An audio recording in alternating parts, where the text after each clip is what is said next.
Hello, everybody. Welcome to the Three Hacks Any Movie Podcast. I am your host, Bentley. Emilio. And RJ. And this is a show where three hacks get together to talk about movies. We're three communists talk about movies. Three Russian communists, but Belarusian communists. Belarusian specifically. This might be the first Russian movie I've ever seen, actually. It is definitely my first. Wait. Shit. No, technically, this might be my second Russian movie I've seen because I saw Stalker. Yeah, that's the only other one I know. Yeah. I can think of. No, seriously. Free Belarus. I'm just kidding. I don't even know what's going on with them. And it's a foreign film, and it was weirdly not my pick. It was Emilio's. Hey, I like foreign films too, but you know, sometimes I can only watch Fellini or whatever the guy just be a whore in Italy for, you know, like 5 hours or whatever, and in black and white.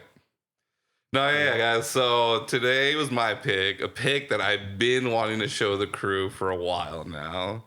But typically the reason why I haven't shown it before is because sometimes we're just really tired, and I'm like, yeah, this is like a 2.5 hour Russian movie, so it's a lot of subtitle reading.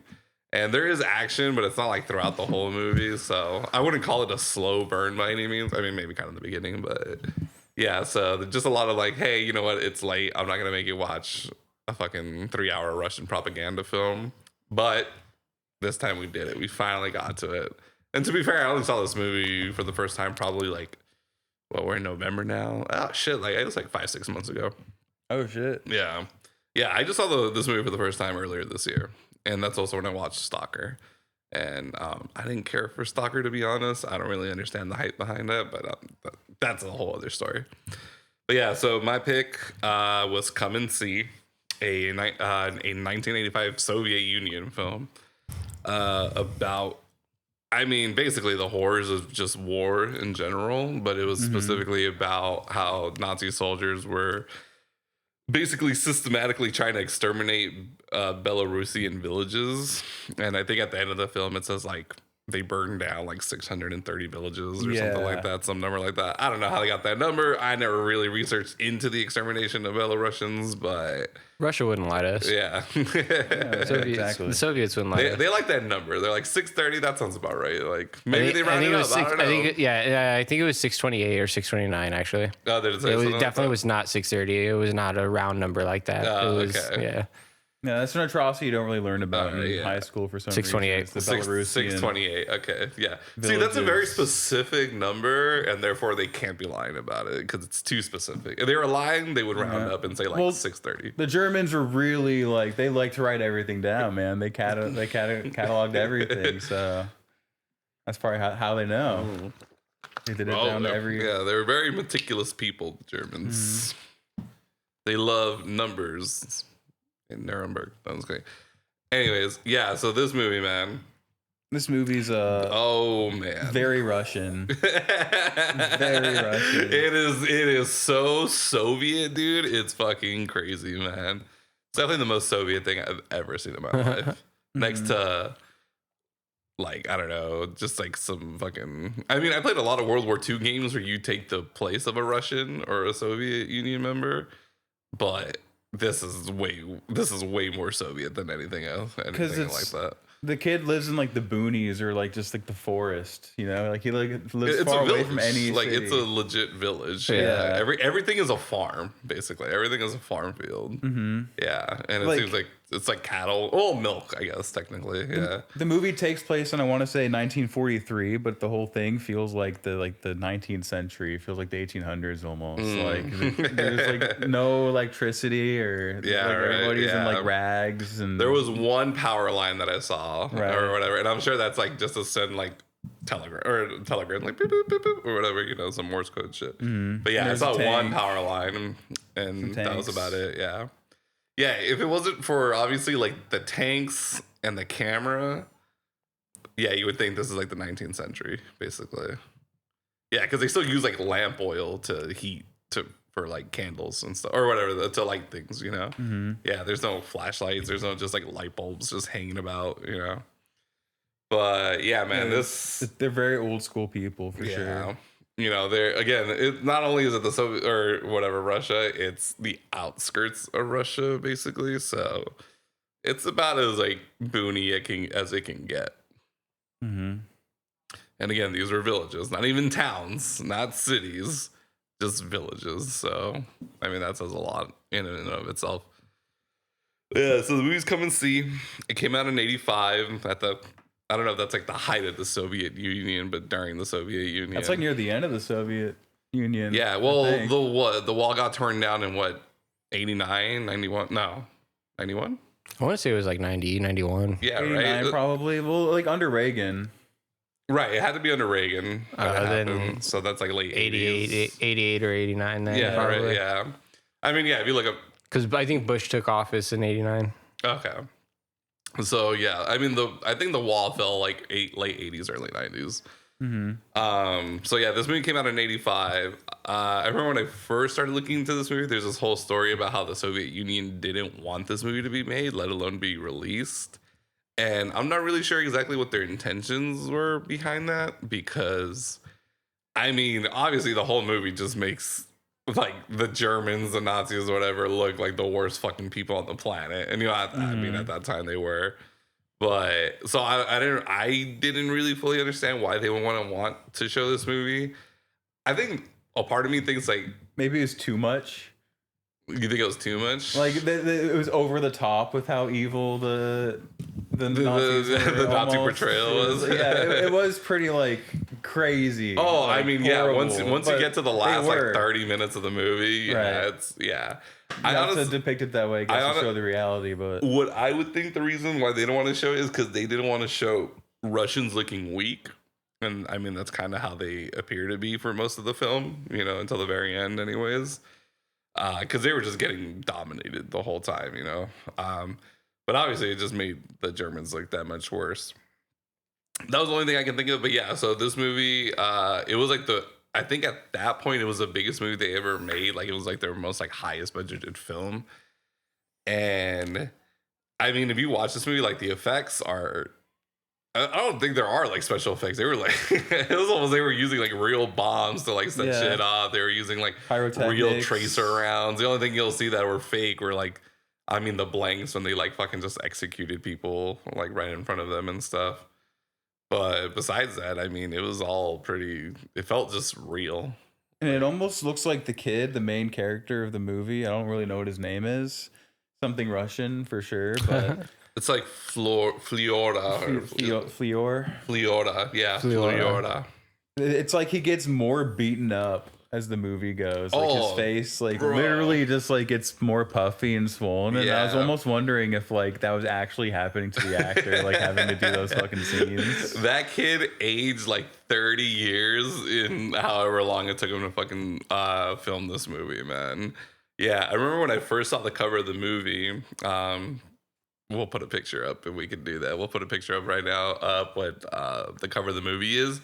And it looks like a little old man on the cover of the film. And I remember when I first saw it, that's what I saw. And I was like, oh, who's this guy? So when I watched the movie and I see it's like following basically a kid around, he's only like 15, 16 probably. You don't get an exact age, but it's about that age, I'd say.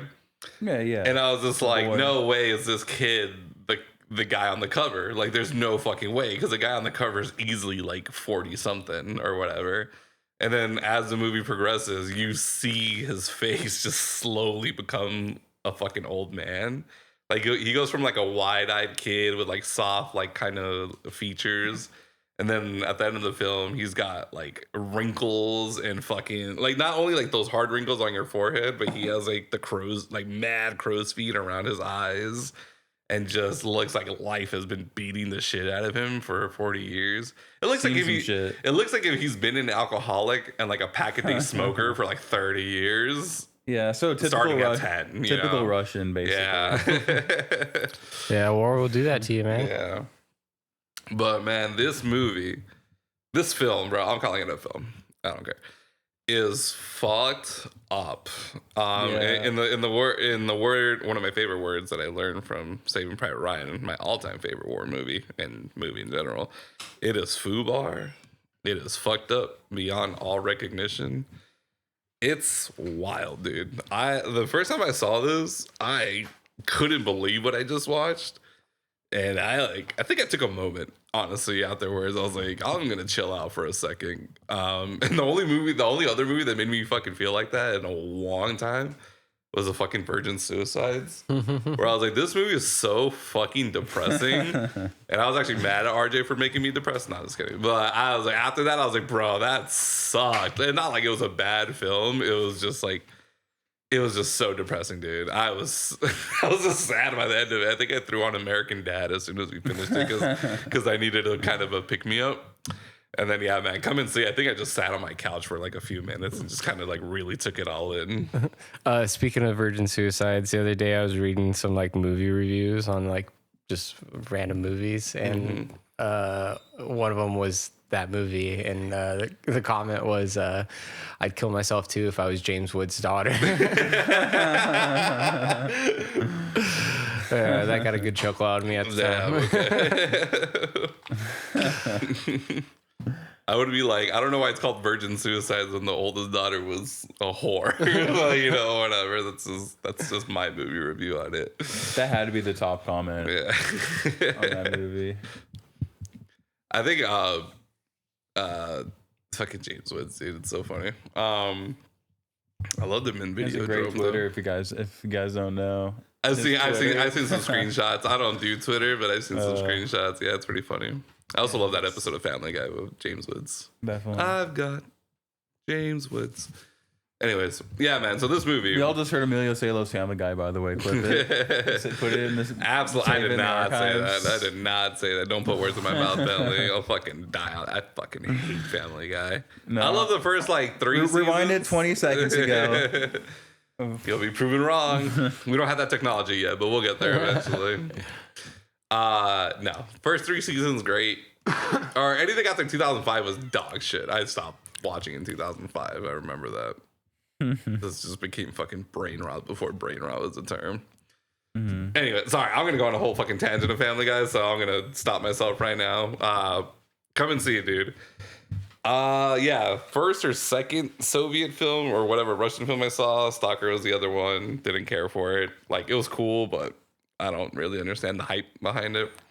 But this movie, I know this is like one of the Russia's fucking most famous films. I think it's part of the criterion for a big reason and why it's considered the perfect. Well, they say every war movie is an anti-war movie.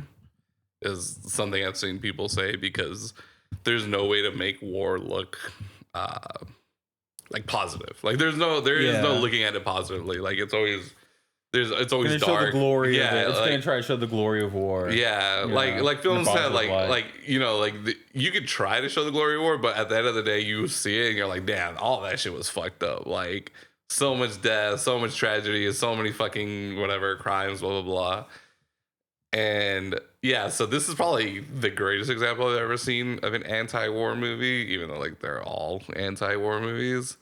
It's funny because Bentley, as soon as the film ended, he was like, that was bleak. And that's literally what I also said as soon as I finished this movie the first time. Like the first thought in my head was that was like the most fucking bleak thing I've ever watched.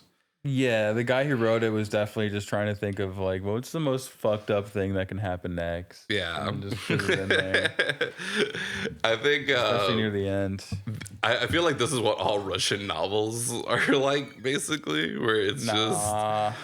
I haven't read any technically, so I mean, Bentley could definitely attest more to that statement, or define that statement. Mr. Dostoevsky over here. I'd say this movie is super nihilistic in a way. Like, there's really like no point to it. The kid at the very end of the movie, the kid just kind of like joins the army and is like kind of more optimistic with being with the Russian army at the end.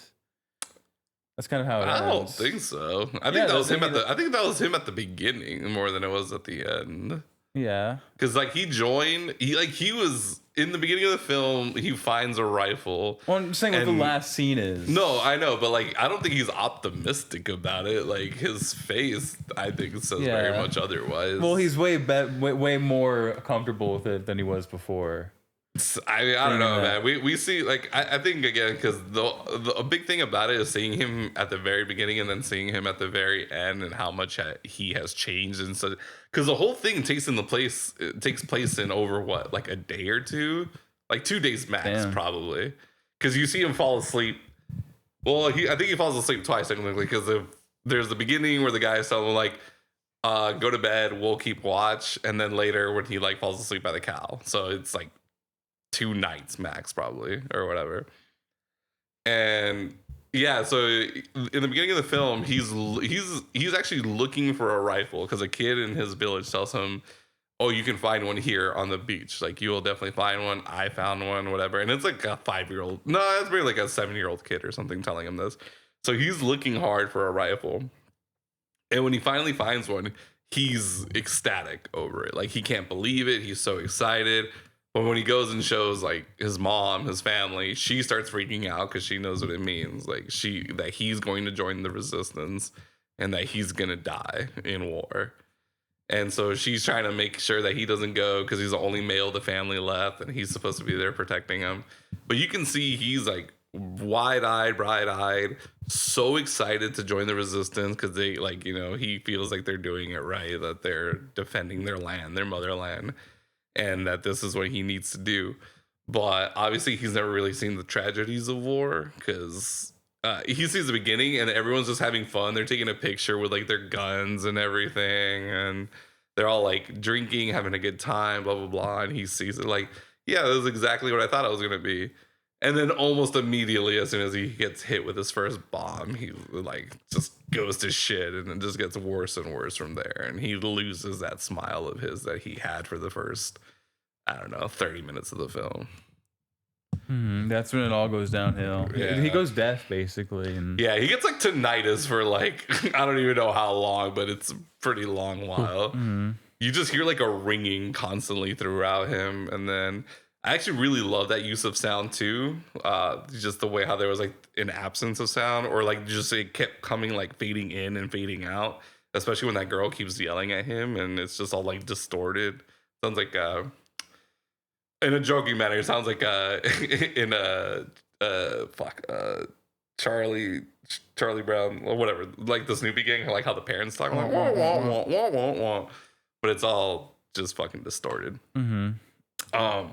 Yeah, so I thought this fucking sound design in that moment was so cool. I love when you because it's almost like a POV of like how he really hears things, and it's just so fucked up. Like, he doesn't understand what's going on because you just hear this loud ringing for, in his world, hours. In our world, it's only been like a few minutes. And they put some sort of like weird effect on his voice too when he talks, and like this weird warbly effect. That was kind of interesting.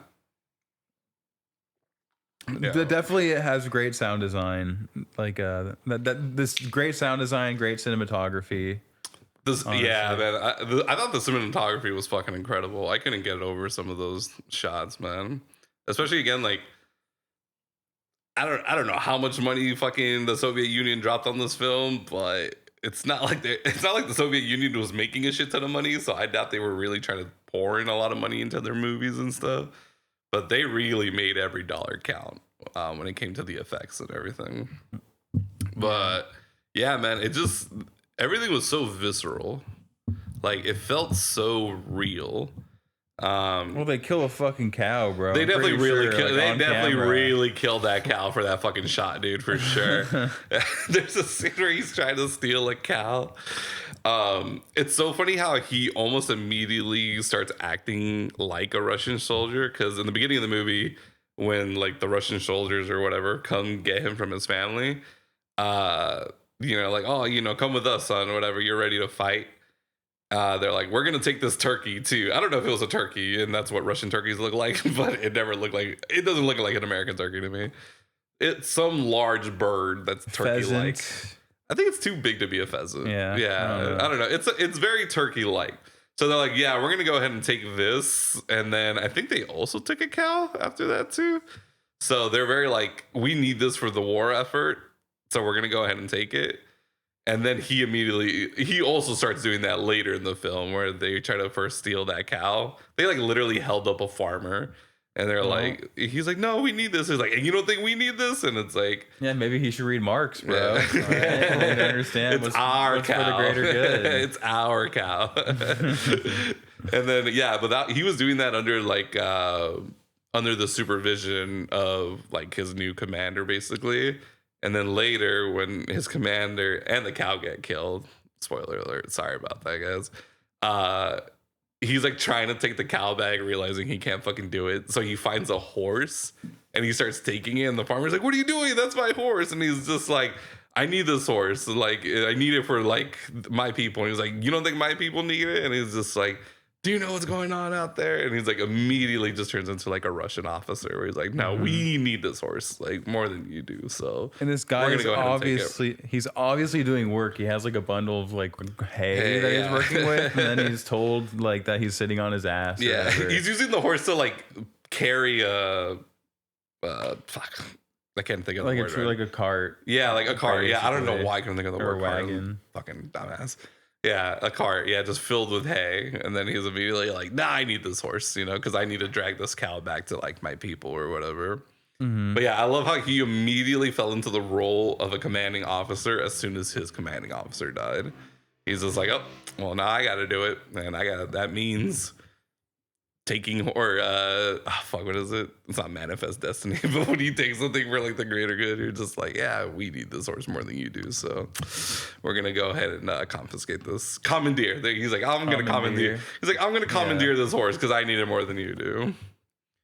But yeah, so I thought that part was actually kind of funny. As he's immediately, he just fell into the role, dude. Immediately, he's like, well, I gotta do this now. I'm the one in charge. But yeah, man, this movie is. It's just one bad thing after another, bro. Yeah, dude. It is really just a snowball of shit just like rolling downhill, man. This is getting bigger and bigger. So the weird thing about this military is he joins this military. They pick him up from his mom, basically, and like take him, like force him in as she's crying. And they're just in the forest the whole time, and they're like marching through, and he just gets disbanded from them and like starts doing his own thing. This kid, like, somehow doesn't get caught. He's basically like abandoned his army. But yeah, well, they tell him like, because one of the older soldiers, they ask the whole crew. They're like, dude, does anyone need anything? And he's just like, my boots are coming apart. And he shows them, and they're all laughing at him because it's literally like three. Like the front part is just like three pieces. He's like, okay, new guy, give up your boots and trade with your elder or whatever. So then he gets like the shitty boots or whatever. But they tell him like, it's okay because you have to stay behind anyways while the rest of us go forward. So yeah, he just stays behind in a basically empty forest. And then that's when he meets the girl whose name is Galasha.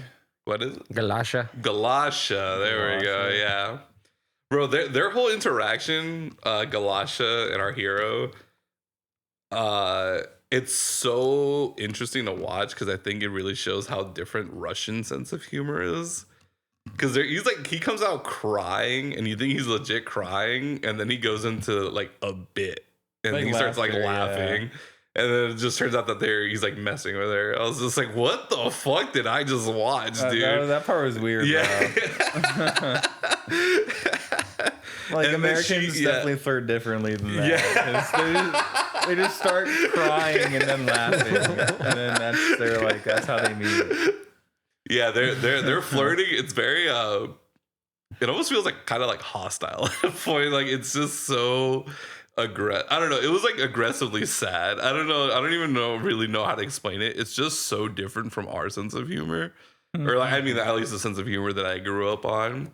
Because I've seen, again, this is my first real experience to like a Russian film.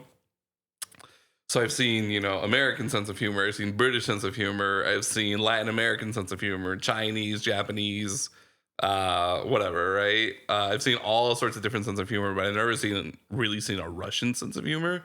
So when I was watching this, I'm like, is this really like how they crack jokes? Like, and you hear them crack like kind of lame jokes throughout the movie, just like random little like, and then he said, blah, like whatever.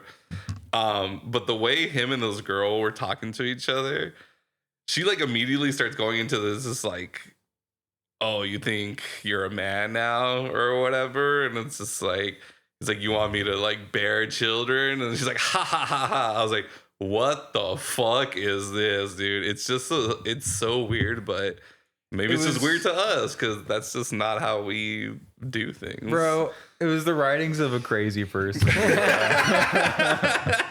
That scene, nobody talks like that. Yeah. Man. Oh yeah, I don't. Yeah, that was the one thing where I was like, I don't think anyone really talks like that. But the way she was talking, I thought she really wanted to. I thought this is what a Russian novelist would like make their characters say, where she goes into this kind of deep and like dramatic monologue just out of nowhere, but it turns out to be like a joke, and she's flirting. So. I don't know, man. It feels pretty Soviet to me, but you've read a lot more Soviet literature than I have. Only one book, honestly. Okay.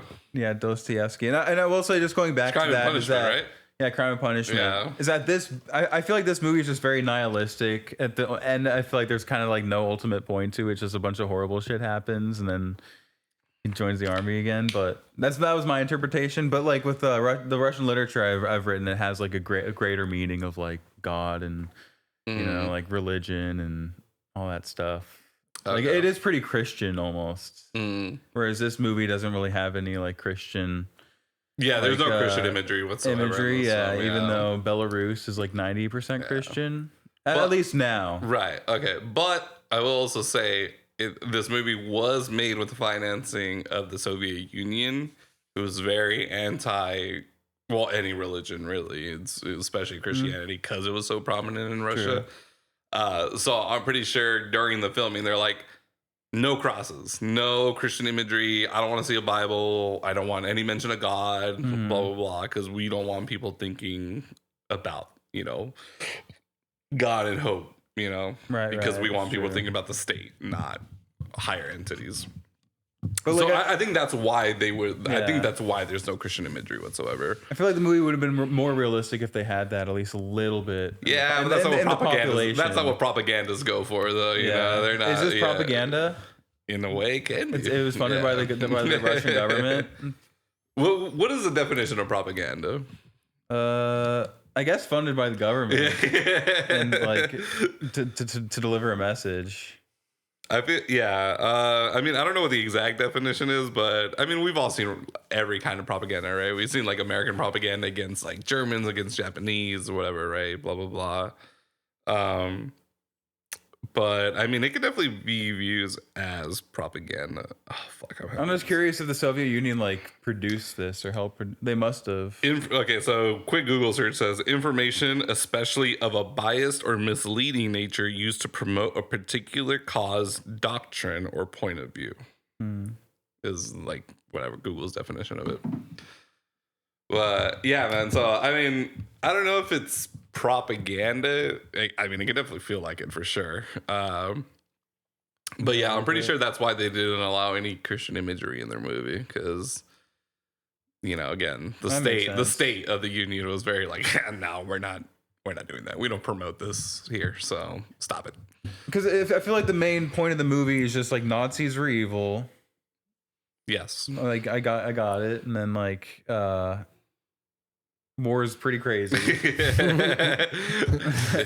pretty wild. It is pretty wild. Yeah, I think you're gonna have a bad time. Right.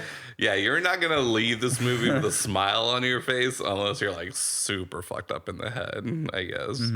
I mean, I viewed this from a film lover's perspective, and it's still so dark and bleak, man.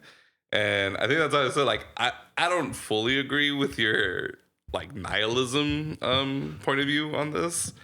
I get it. I think it does show in the sense that there is no point in like war, I guess, because no one really wins. Everyone loses. It's just about who loses more than the other, or who doesn't lose as much anyways. So because at the end, I mean, we don't really have to talk about it in no specific order, but at the end of the movie, we see kind of like the worst atrocity yet, which is the Nazis basically gather up an entire village, throw them in this one barn or whatever. It's like 100 people in this one. Yeah, dude. I would say even more than 100 people, but they are a lot of extras in this movie. Yeah, they're like packed like a can of sardines, right, into this large wooden building. And obviously they're all freaking out, trying to escape or whatever. And then you hear a German soldier say, "Leave the children behind and you can go free." Like, that's what he keeps repeating. And so the kid, our main character, he escapes. He comes out and, you know, or not escapes, but he goes to the soldiers. He just kind of collapses. And you see like a few people also leave, including a girl, like a teenage girl. And so, you know, they kind of stop talking. And they're like, okay, like whatever.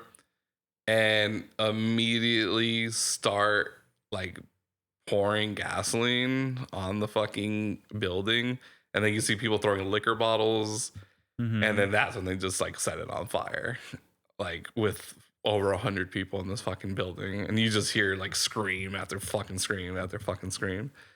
And it's so fucking dark. It's obviously like the worst part of the fucking movie. Yeah. In the sense that it is the darkest part of the movie. The Nazis are like hooting and hollering. And they're literally doing it drunk. Like some are dancing. Yeah. Some are just like, just drunk and enjoying the show. You see a fucking Nazi girl like eating lobster while it's happening. She's like chilling. Eating lobster in a car. Yeah, she's eating lobster in the truck.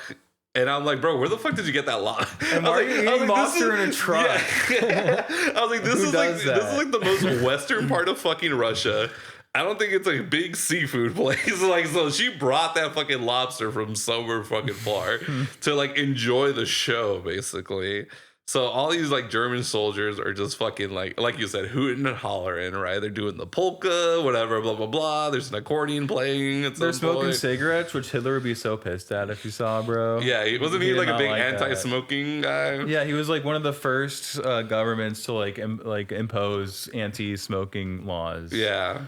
On people. But I feel like every war movie I've ever seen, you see a German soldier smoking. Yeah, that's true. So I think they were allowed a certain number of cigarettes. Yeah. But they weren't allowed, like, there was restrictions. I can see him making exceptions, obviously, for his soldiers, too. Because it's like, I think they want their people smoking because it, like, makes them eat less, you know? They're like, hey, we might run low on resources at some point, so keep on smoking because we don't want you eating all the time. And it looks cool with the Nazi jackets too. Hugo Boss, by the way, dude. Designed by Hugo Boss, but you know, no one likes to talk about that part. But yeah, man. So bleakest part of the movie for sure. You just see an entire building get lit up with children, families inside, including babies and, you know, little kids, whatever, blah blah blah. And it's the way it's shown is just so invigorating. I don't really know what word I'm looking for right now, but just because it's so dark and you see them just laughing about it and just having a good old time. Like you would think they're just like they were throwing a party. Like this is just a hootenanny, basically. Well, that's what the World War II was for the Nazis. Yeah, this is the big old party. Big old hootenanny. Yeah, they had a really good 6 years, you know, and then yeah. So I mean, again, they don't really. I don't know if it was specifically Russians, but you do hear later where it's just like, communists aren't people, basically, and it's just like anyone who spreads the communist contagion doesn't deserve to live. They're saying that Russia doesn't even deserve to be a country. Yeah, yeah, exactly, yeah.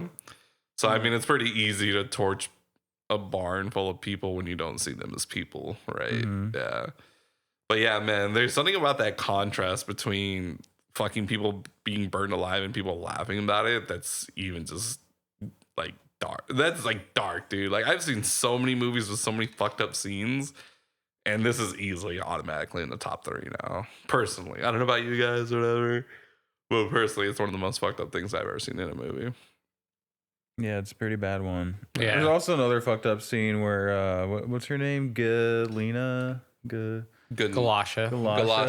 She like comes back later in the movie and she's like, I don't think that's her.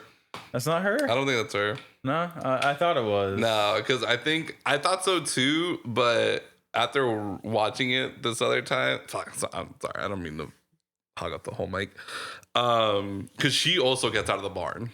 Like you see her like fall out, and then that's when like two Nazis grab her, and he takes them. They take him to a commanding officer, and he says, "Go to the right," and they're like, ha, ha, ha. Like they start laughing about it, and then you see them like throw her in the back of a truck filled with Nazi soldiers. But I don't think it's her. She was already part of that village. It's what it appears to be. Yeah, she's like severely like raped, and, like beaten, and like has just like red paint or like blood, obviously, like for the movie on her legs, and just horrible, bro. And not just her legs, but the inner parts of her legs, like the inner parts of her thighs, like running down. So it makes it even more apparent what happened to her. And yeah, you can just see that she's completely defeated. There's like, she wants to die at that point. And it's, yeah, man. I remember when I saw that scene too, and I was really fucked up about it, man. I was like, God damn it. Because you knew it was going to happen too, which I guess makes it, you're like, fuck, you know, because they're all like laughing as they're throwing her in the back of the truck, and it's a truck filled with men, like, and there's men trying to like literally jump in because they want to turn too, and it's like the more you look at it, it just gets fucking worse and worse because there's so many guys trying to jump in because they just want to take a turn per se.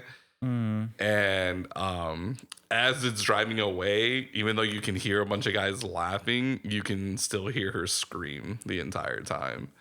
And it's just this movie is like not just visually visceral or whatever, explicit. It's fucking explicit in like in an audio sense too. Yeah. Fucked it. Yeah. That scene fucked me up, man. Especially when she came back out and you see our guy Fliora just kind of looking at her, and he's, because he knows what happens, and you can tell she just wants to die at that moment. But yeah, I don't think it was her though. I think she was part of that village already. Totally thought it was. Yeah. But yeah, honestly, I'm still just processing this movie. We only watched it like 30 minutes ago, basically, and I kind of wanted to die after watching it. It is very bleak. Yeah. Again, it's probably the most bleak thing I've ever seen. RJ? Yeah, it was pretty bad. I don't know. Felt like it sucked the life out of me, honestly. Yeah. Again, dude, that's also how I felt after the Virgin Suicides, man. It was just such a fucking nihilistic movie. Yeah, but the Virgin Suicides had a bopping soundtrack, bro. I don't know. I mean, the score, there wasn't a soundtrack, but the scoring was pretty good to this movie. I heard Ride at the Valkyries at the end, but that was during the whole like Nazi propaganda part. Yeah. Man. Yeah, dude. Yeah, RJ, I don't know if bleak was the first word that came to mind after you watched this movie or at some point during depressing. This movie. Yeah, it is fucking depressing. That's what makes me think it's so like Russian novelty. It's just because I've always heard their material is pretty like depressing. So it seems pretty on par. Yeah. But it is a war film about like war crimes. So yeah. Not much you can do to put like a good light on it. In my opinion, this movie just didn't have like a great big meaning to it, or like a lot of other movies will have, or just like it didn't really have much to say about humanity other than like people are crazy, people are evil, or people can be evil. Yeah, and it's terrible. All right, but I don't know. I just maybe I'm trying to look too much into it, but. No, I don't think you're trying to look too much into it, to be honest. I will say, now let me cook for a second. You say like, oh, it's kind of there's no meaning to it or whatever. But maybe that's kind of the point, in the sense that it shows that there is no point in war because it's just tragedy. Like there is no light to it. You're not going to see anything positive out of it. Like it's just truly the most tragic thing you can think of. And at the end of the movie, we get, I guess, what we would consider hope, because basically the entire time our heroes is getting like dominated by the German army. Like he literally just keeps retreating in every single scene. And they just massacred this. The Germans just massacred this village, and they're literally on their way, probably just to the next one. And then all of a sudden, he finds a German like motorcycle or 2 German soldiers, including the girl who was eating the lobster, dying, and you're kind of like, wait, what the fuck? Like, what just happened? I like how he doesn't even care. He just immediately goes for the gauze. And then he starts looking around, or he starts going back, and you can see like German like cars blown up. You can see like I think one of the tanks being or not a tank, but it's like an armored car like blown up. And then at the end, you see all of these like Russian soldiers just round up the remaining few German soldiers, like, and they're about to take him out like execution style.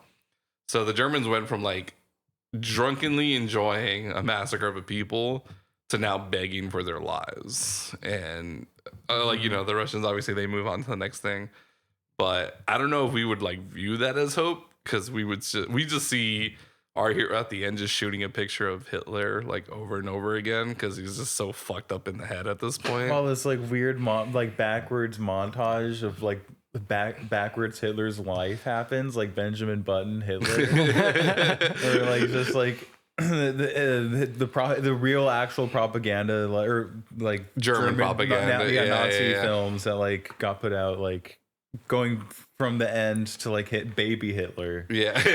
Baby Hitler. Literally baby Hitler. Like he literally starts like shooting baby Hitler. I don't remember the baby Hitler part. Yeah, there was with his mom. There's like a portrait of the kid with his mom or whatever, like in that sequence. That was baby Hitler. I don't know. I don't remember that part. A lot of quick cuts. Yeah. I will say that was kind of cool editing to go from like, because first he just shoots it, like he just shoots this picture of Hitler in the ground, and then he shoots it again, and then immediately cuts into the Nazi propaganda montage and stuff, blah blah blah. And yeah, you can just see he just keeps fucking unloading this clip into this like portrait of Hitler.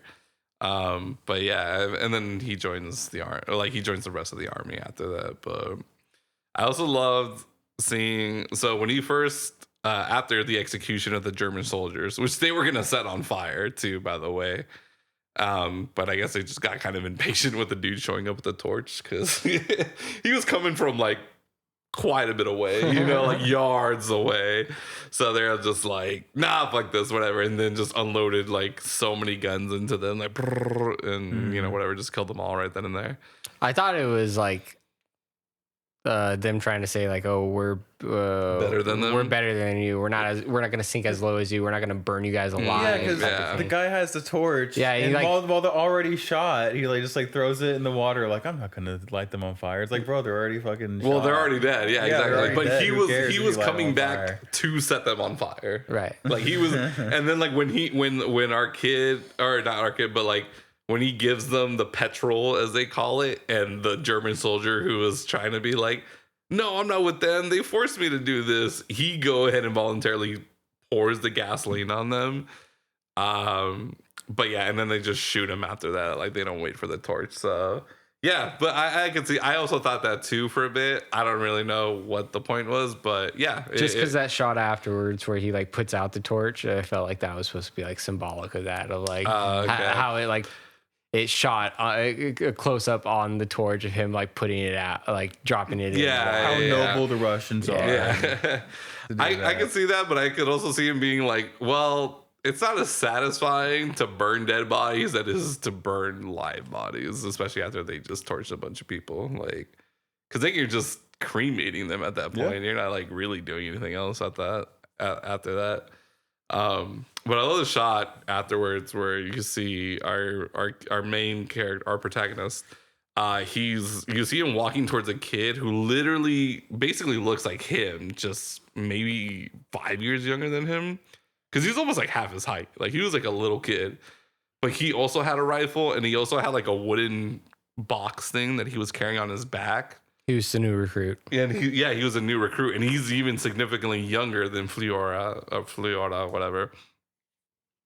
So I feel like that's like a really good like representation of like the cycle that they're going through. It's just like he's the new recruit, and we're gonna have to keep getting more recruits like this, and they're gonna be younger and younger each time, because this is what we have to do to save our country, basically.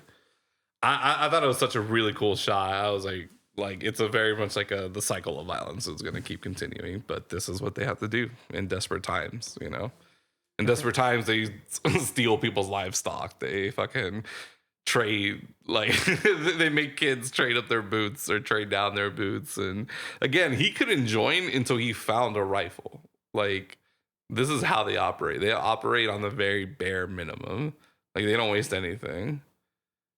Yeah, I thought like there's so many like good representations of like you have to bring your own rifle to join our army. Like literally, yeah, because they're like, we can't afford to give you one. They're like, if we have a spare one, then yeah, like maybe, but that's kind of it. I forgot what movie it is. It's a World War II movie. I think it's another Russian one. I remember like my history teacher always talked about this scene where a kid like enlists like the Red Army or whatever. And he keeps asking, when do I get a rifle? Like he goes into his basics, whatever, and it's like, when do I get a rifle? He's like, you'll get one later. He goes through like training, like firearm training. He's like, when do I get my own rifle? And he's just like, you'll get one later. Don't worry about it. And then like he asks like several times, and it's not until he literally goes to basically the front lines, and he's like, sir, I don't have a rifle. And he says, don't worry about it. It starts. A bunch of deaths, obviously a bunch of people get murdered, and then his commanding officer just tells him, go get your rifle. Like, that's what they had to do. They weren't obviously fucking running in money, so they didn't have a lot of like, they couldn't just keep producing firearms, producing like ammo, blah, blah, blah. He just drops in Fortnite style, like, and pick something up. Yeah, exactly. You gotta find something, bro. It was probably what was the fucking inspiration for Fortnite, dude. They're like, no, they can't start with a gun. They have to go pick one up. Russian style. Yeah. Soviet style. Yeah. But yeah, man, that was very much a thing. Is this like you played World at War, right? Yeah, of course. Do you remember the campaign when you're like on the Russian side, when you're playing as the Russians? I remember you play as Russians, but I don't remember like any specific like doing this. Like in the basics trainings, like they do fire guns. I don't even think they fire a bullet actually, but they're just like pointed at this, pointed at that, blah blah blah. And then they're like, we're gonna like we're gonna throw grenades now. And then it's like, this is potato. And it's just like, grenades are very expensive. Like that's what they say. And it's just like, potatoes basically same thing. Like as just like when it comes to like the ballistics of it and like throwing it and shit. That was some like real shit, dude. They're like, we do not have the ability to spare anything. We are going to conserve, and we are gonna run on the bare minimum. So I thought it was like the way that they showed that was so like, I thought it was well done without saying it out loud. Like they never at one point said, we can't afford these things, we can't give them to you. So, but they showed it with like, he has to find a gun to join the army. They couldn't give a veteran boots, so they're like, new kid, give him your boots. You're gonna use like the old worn down boots. And then how they show the Germans are just so loaded, they don't worry about anything. It's like, after they set the people on fire, they're just like, all right, well, now just light it up. Just fucking shoot the shit out of them because this shit doesn't matter. They're throwing alcohol. They're throwing bottles at them, blah, blah, blah. They're throwing grenades in there. Again, because they live in the excess. Like, and it was just a great way to show it. And then at the end, I had one more example that I was thinking of. I mean, obviously just fucking eating lobster while they're like scrounging for fucking milk out of a cow and shit. And yeah, I thought the way that they showed like how the Germans like operate on excess versus the Soviets, or I mean the Russians operating on like the bare minimum and even below that, I thought it was just done so well without saying a single fucking word about it. Mm-hmm. Like they just showed it and it was so cool. But yeah, I really like fucking watched this movie, man. Like I went full like I was locked in, bro. I don't remember the last time I analyzed the movie so much. Yeah. But yeah, sorry, I went on a whole fucking rant there. I'm just I couldn't get over this movie, dude. It's so fucking crazy. It's a wild one for sure. Yeah. But yeah, I don't know, man. I'm definitely like surprised by how grassroots this militia is in this movie, because you would think that communist Russia would like be a little bit like you'd have to go into an office somewhere and like sign up or something, but like it's literally just dragged into the forest into this war. Yeah. Like from his like village, and it's 1943, which is pretty crazy, but yeah, it makes me want to like do research and like how that actually went down back then. I'm sure a lot of places in Russia were like that, especially in the north. Yeah. Again, yeah, this is like the outskirts, right? Like this is out there. Like they're nowhere near whatever the capital, Moscow, Stalingrad, Leningrad, whatever, right? These are the like you said, these are the boonies. Like these are the fucking boonies. Yeah, it's yeah, I don't know. Like I think I see what you're saying, but this is very much. I don't even know how many of them were actually like Russian soldiers, because when you see the group shot that they take in the beginning, they're all dressed kind of differently. Like there's no like uniform. I mean, they have very like similar clothes on, but it's not like it's not like I've seen like Russian soldier uniforms, and it didn't really look like that. It really does look just like a ragtag group of fucking not revolutionaries, but just like freedom fighters, basically. I'm sure some of them were, Red Army. Yeah, they were guerrilla fighters technically. Yeah, right. Yeah, like I don't think they were official, but they needed, I'm sure the Russian government was like, we need you. You need to fight. You need to protect your motherland, blah, blah, blah. And we'll try to supply you any way we can, but we don't have much. But yeah, you can really see that like in that group photo where I'm like, everyone looks kind of different. Like there's no set look to any of them. Yeah. Oh, and the other example I was thinking of with the whole like conserve and work off the bare minimum is when our guy's like rifle gets fucking hit or whatever, and like the stock is fucking split in half. You like later in the movie, you see him grab gauze, and you think it's like maybe to help somebody, right? Like because someone's gonna need it. Like no, he uses that to like to wrap the stock of his fucking rifle. Because again, they're just working off of what they already have. They can't afford to lose a rifle. They're just like, all right, take it, whatever, just wrap it up, and you're good. Yeah, man. I've been playing a lot of Project Zomboid, and I've been everything that he was doing in this movie. I was like, oh, this is just survival 101. Yeah, in the wasteland, bro. It's yeah, yeah. You got to repair your weapons. You gotta like when he killed the cow, or when the cow got killed, and you try to like slaughter it, and he was like, I can't leave all this loot here, so he tried to get something to help transfer it. Yeah. First he tries to very survival game-esque. I love how he tries to drag the cow at first. Right. This full-grown cow. Over encumbered. Yeah. And he's like, okay, that's not gonna work. So then what does he do? He like stabs it because he thinks maybe he can like cut it up or something, and then at least take like a leg home or something. And he's like, no, that's not gonna work either. And then that's when he takes the horse with the cart, and he's like, okay, this will definitely help. Right. Yeah. But yeah, man. Yeah, you play a lot of survival games, RJ. This is one of the most impressive fucking survival films you've ever seen, or like representation of survival. I mean, he survived, didn't he? Yeah.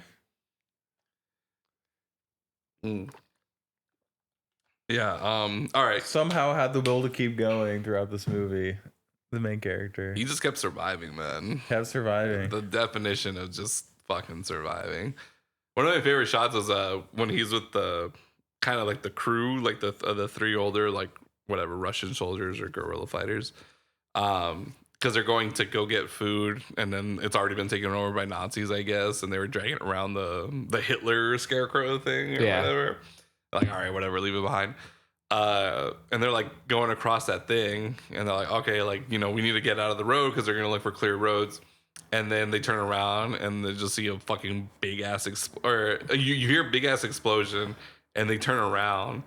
And then that's when they notice a sign that says minefield, but you can't see it from the angle that they saw it, like, because they came in from the other direction. So I thought that was like one of the fucking sickest and just awful fucking reveals ever, dude. It's just like immediately answers what happens, because you would think, like, because throughout the movie you see a plane hovering over them, and it is a German plane.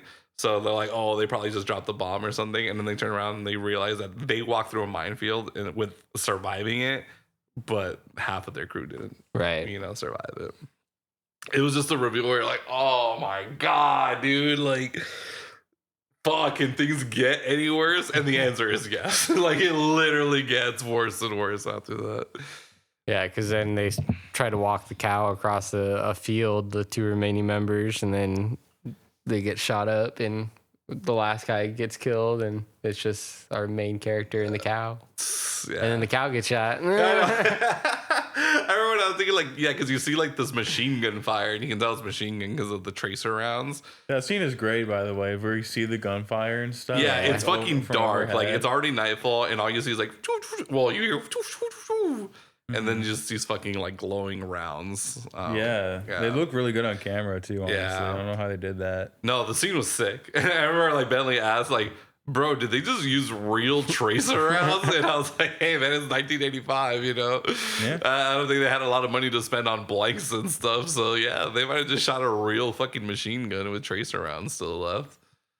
Yeah, and then I remember when it revealed that the commander, whatever, he died, but the cow lived. Like, I was like, fuck, really? The cow lived? Like, fuck, dude, that's crazy. And then you hear the second round of firing go off, and that's when you see the cow drop. And then it's funny because, again, Bentley asked a question that I also asked myself as soon as it happened, where he's like, or he said, like, I'm pretty sure they just killed that cow. And I was like, dude, I think they really just killed that cow. Too. I don't think they wanted to put the effort to, like, teach a cow how to, like, collapse all of a sudden, you know? Yeah, it's like they really shot it. Yeah. Or something. Something, yeah. And then, like, they zoom in on its eyes, and this cow's eyes are like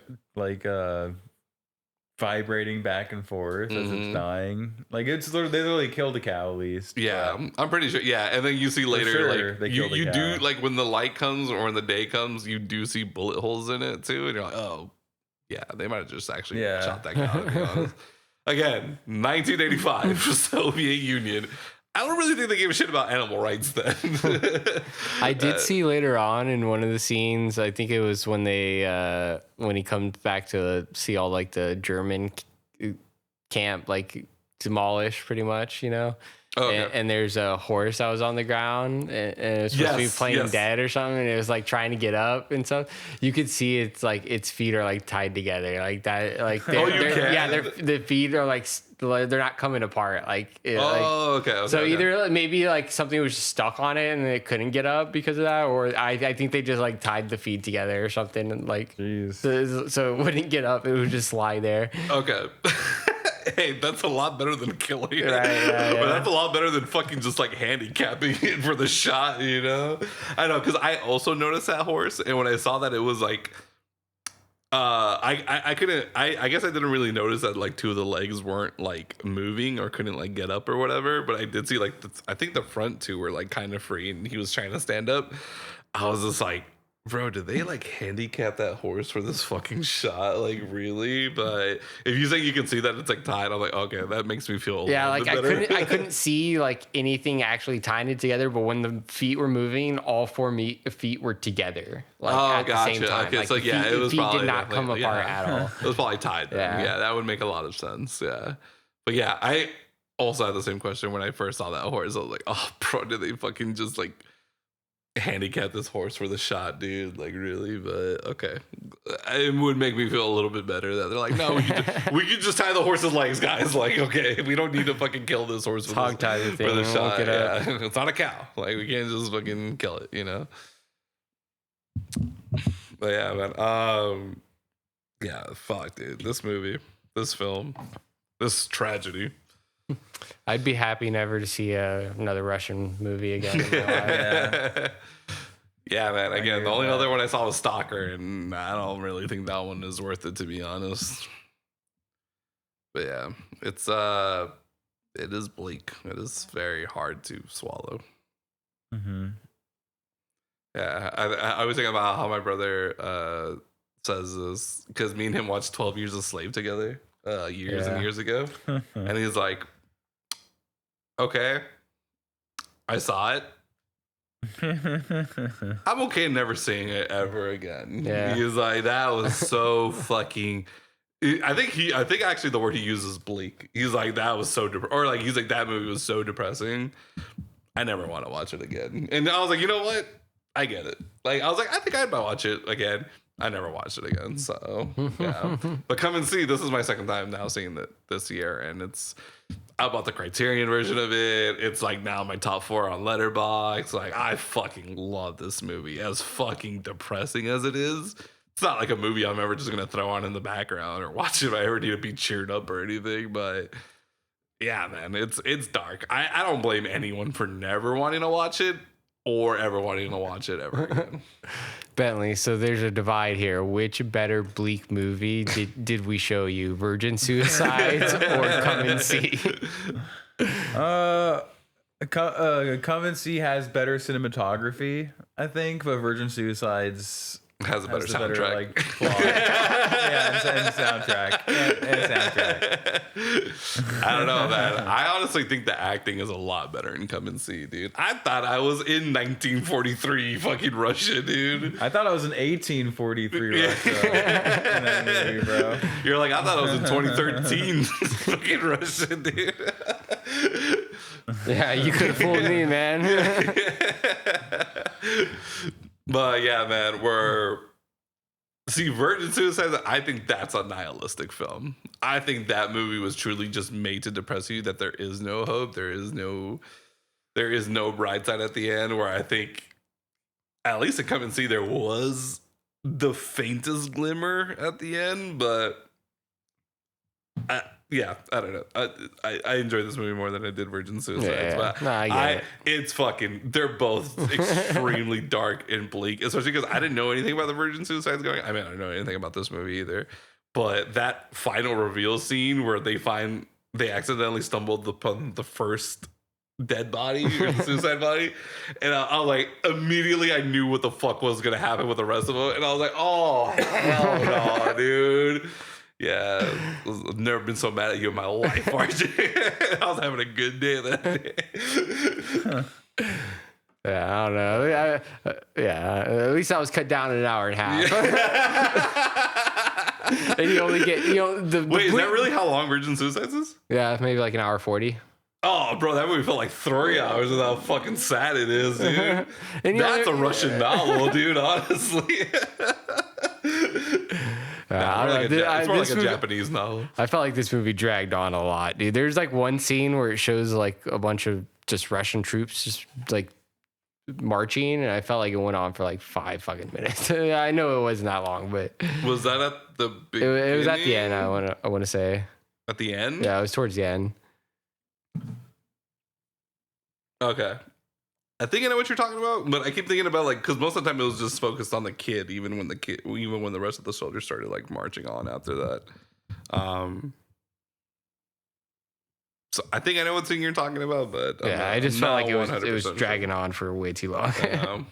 Yeah, there's definitely like very like long takes in it, especially after rewatching it in the beginning. I kind of forgot, like, oh damn, it does take a while for it to like really kick off, because the whole thing is like, or the whole beginning is just a lot of buildup, and then we don't get our first like sight of like action for, I don't even know, maybe like 25 minutes into the movie, 30 minutes into the movie, when you see that first bomb go off.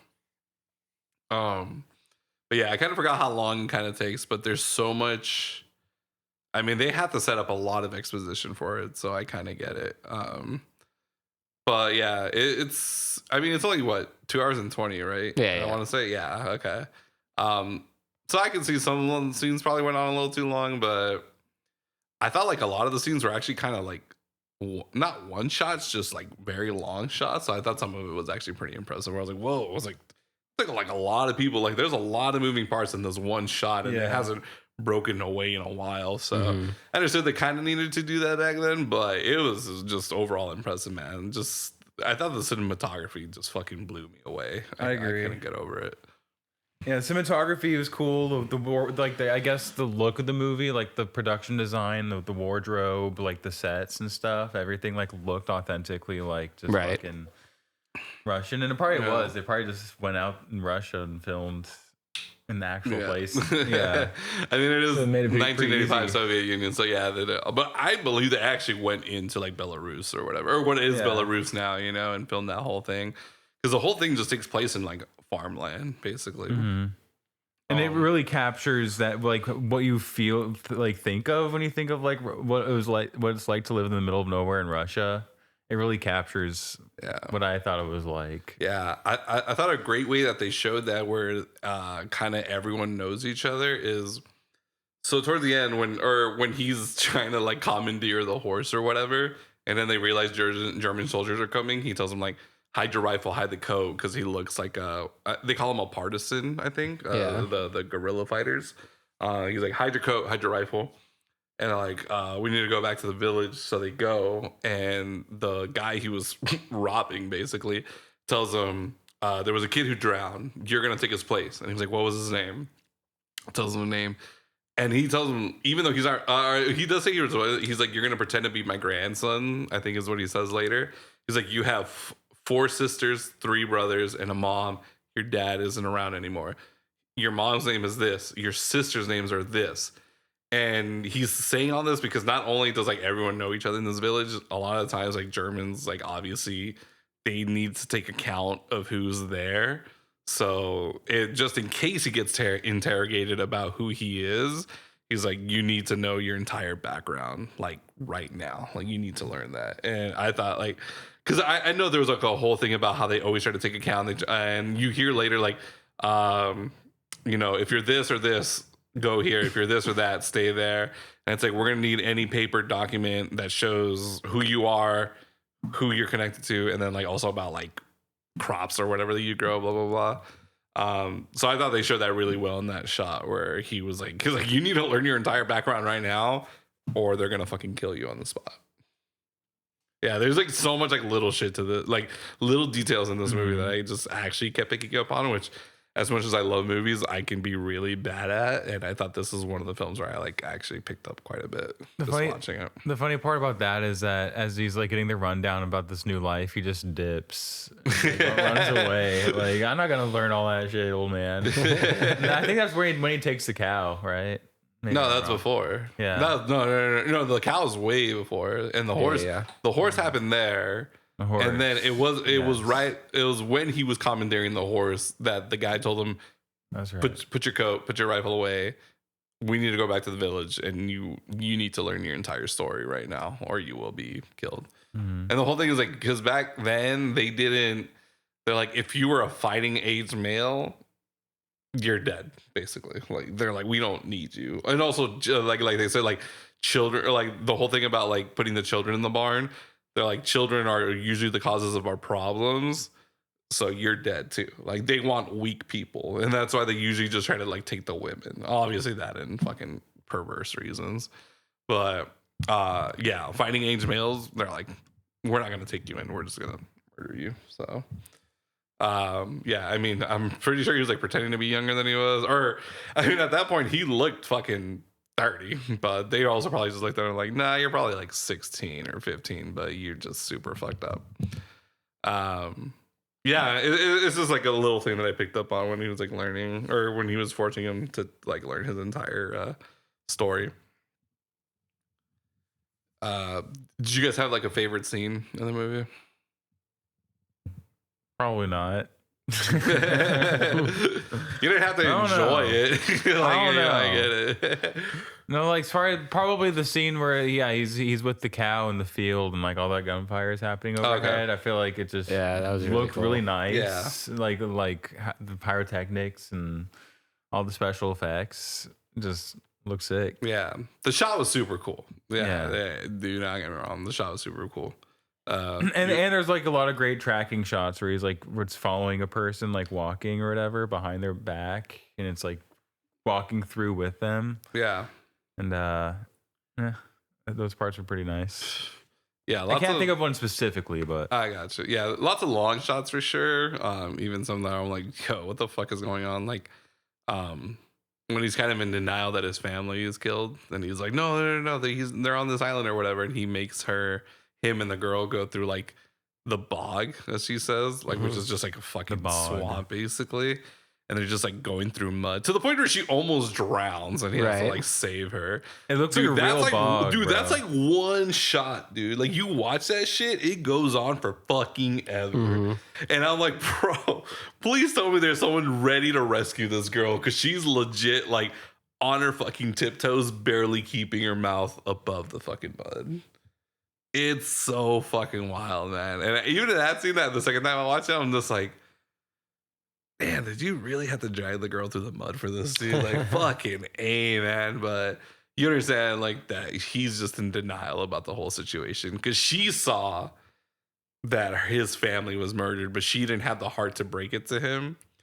And I think maybe he did see, and he was still in denial about it, because you just see them run past it, and she like looks back and she sees a bunch of dead bodies up against like a barn or whatever.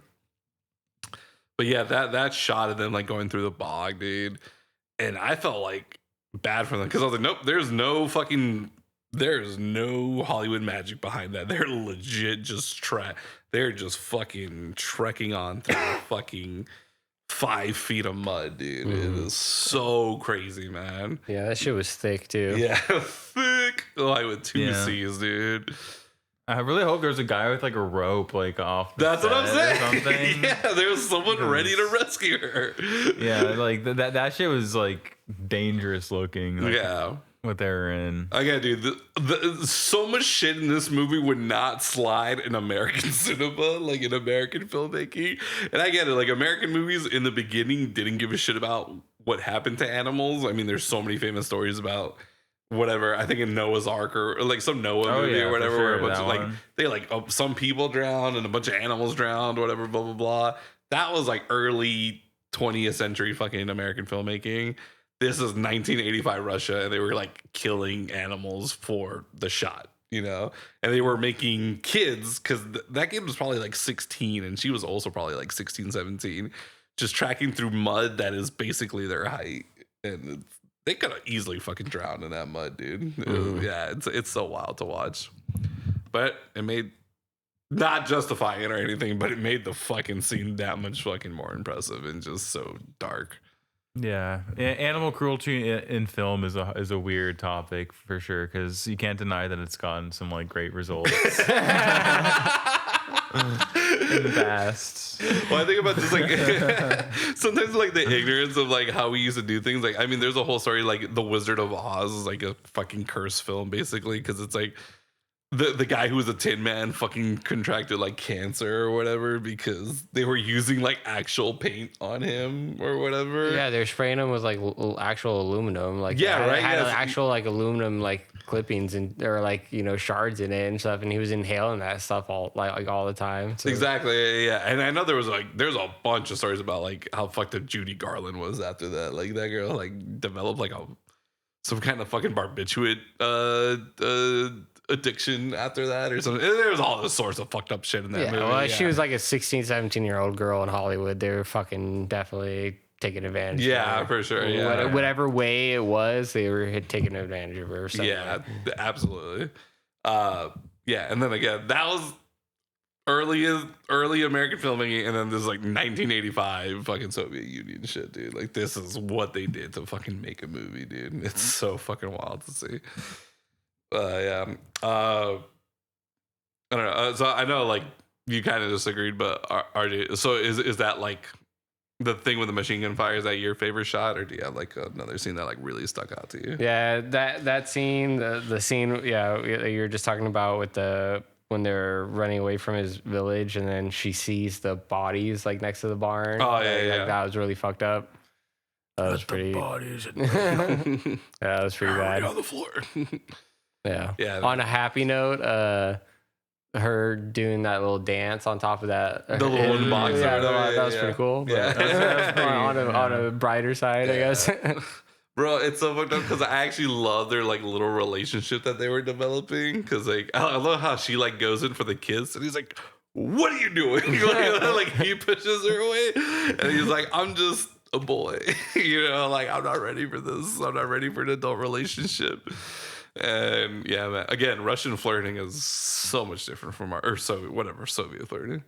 But yeah, their whole thing, it's so crazy, man, because you see them developing this bond, and it seems so wholesome because they're both children. They're both probably like around like 16 years old, and they're having a gay old time, as I used to say. And then they don't get like a little tip, but they like there's like a silence or whatever, and then she says like run, and then you hear like a whistle, and then and then it just goes to shit after that, man. And then you don't really see his smile after that. You don't see her smile anymore after that either. And yeah, man, it's so dark, and there's like a nice little moment of hope and romance right before all the tragedy starts. Yeah. They should have just ran off somewhere together. Just avoided the whole war. He needed to protect the motherland, dude. He'd be a traitor, man. If he deserter. He would be a traitor, actually. He did that. Yeah. And then Stalin would have executed him. Yeah, they don't mention Stalin in this movie. They don't, yeah. You barely even hear like mentions of any Russian things. Like you hear like a Leningrad and a Stalingrad. Yeah. I don't even think you hear a Stalingrad. You're like, oh, something about Leningrad or whatever. And then that's kind of it. You see the word fascist used a couple times, and then you hear the word communist be used once, where he's just like, communists are pigs, communists don't deserve to live, whatever, blah blah blah. Yeah, man. There's something about the way that they used reveals that was so fucking just eye-opening. Again, like the first one we saw was when he's running away from home, or when he's running with the girl, because he's like, oh, I think I know where they're hiding or whatever. And then you see just dead bodies lined up along the barn, and you're like, fuck. And then we kind of see a similar thing again later when they go through the minefield, and our two like guys slowly turn around, and you just see a sign that says Minen, which I guess means minefield in Russian. I was wondering because it didn't really give the translation. Yeah, we didn't get the translation on that one for some reason. Yeah. Maybe they thought like, I think they're gonna understand what the fuck just they should know that. Yeah. You know, so crazy.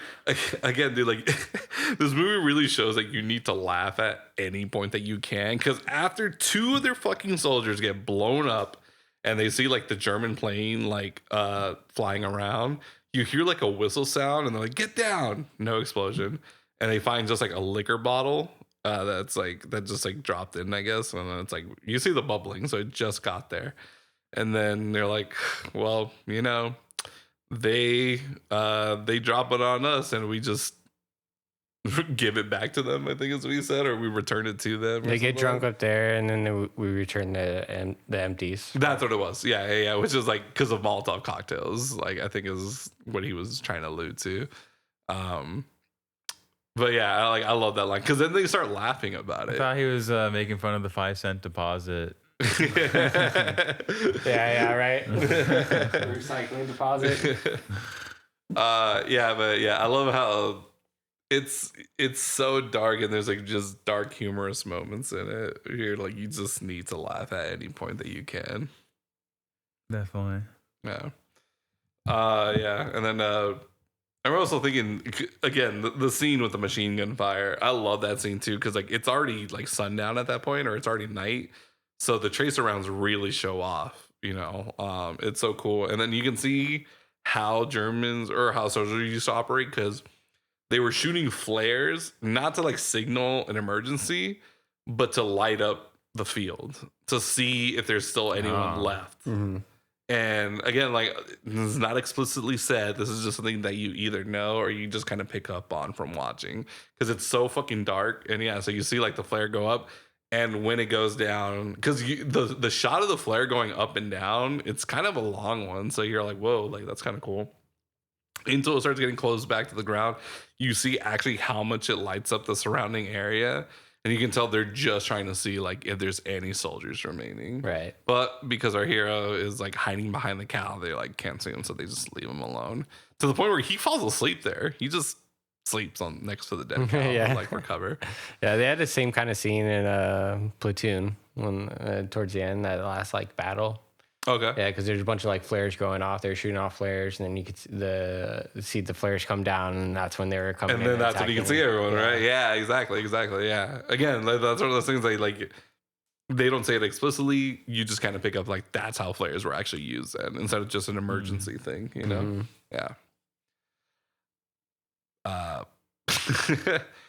Yeah, man. I mean, I don't really know what else to say about this movie, to be honest. I know I've like talked 98% of this podcast just because I love this movie so much. So sorry, didn't know before watching this movie like how mean the Nazis were, bro. Like there were some real jerks, you know.